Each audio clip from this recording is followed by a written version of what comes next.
নির্বাচনী প্রচারের সময় জনগণের দ্বারে দ্বারে যাওয়া, তাদের কনভিন্স করাই বিএনপির ইলেকশন ইঞ্জিনিয়ারিং বলে জানালেন দলটির চেয়ারম্যান তারেক রহমান। শনিবার বিকেলে রাজধানীর হোটেল ইন্টারকন্টিনেন্টালে আয়োজিত নির্বাচন পরবর্তী সংবাদ সম্মেলনে সাংবাদিক খালেদ মহিউদ্দিনের করা এক প্রশ্নের জবাবে তিনি কথা বলেন। তারেক রহমানের উদ্দেশ্যে খালেদের প্রশ্ন ছিল, অভয় দিলে জানতে চাই, নির্বাচনে আপনার দল যে 212টি আসন পেয়ে সরকার গঠন করতে যাচ্ছে, এতগুলো আসন পেতে আপনাদের নির্বাচনে কোনো ইঞ্জিনিয়ারিং করতে হয়েছে কিনা? জবাবে তারেক রহমান বলেন, জনগণকে কনভিন্স করাই আমাদের ইলেকশন ইঞ্জিনিয়ারিং।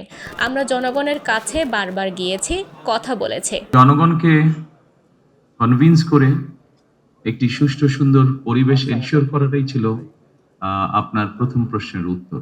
অর্থাৎ যেটা আপনি বলেছেন, যেটা আমি বলেছিলাম কঠিন হবে কিনা, সেই যে কোনো ভালো কাজ, ভালো গোল অ্যাচিভ করতে গেলে তো কষ্ট করতে হয়, কঠিন হবে। তারেক রহমান বলেন, এবার দেশ গড়ার পালা। দেশ গড়তে সবাইকে ঐক্যবদ্ধভাবে কাজ করতে হবে, দায়িত্বশীল ভূমিকা পালন করতে হবে। জাতীয় ঐক্য আমাদের শক্তি, বিভাজন দুর্বলতা। সবাইকে ঐক্যবদ্ধ থাকতে হবে। এর আগে সংবাদ সম্মেলনে প্রথমে ইংরেজিতে বক্তব্য পাঠ করেন তারেক রহমান, তারপর বক্তব্য দেন বাংলা ভাষায়। এরপর তিনি দেশি বিদেশি অতিথিদের নানা প্রশ্নের জবাব দেন।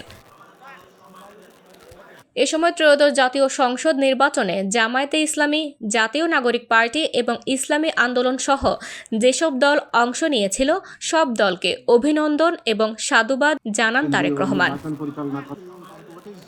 ডেস্ক রিপোর্ট, দৈনিক দৃষ্টি।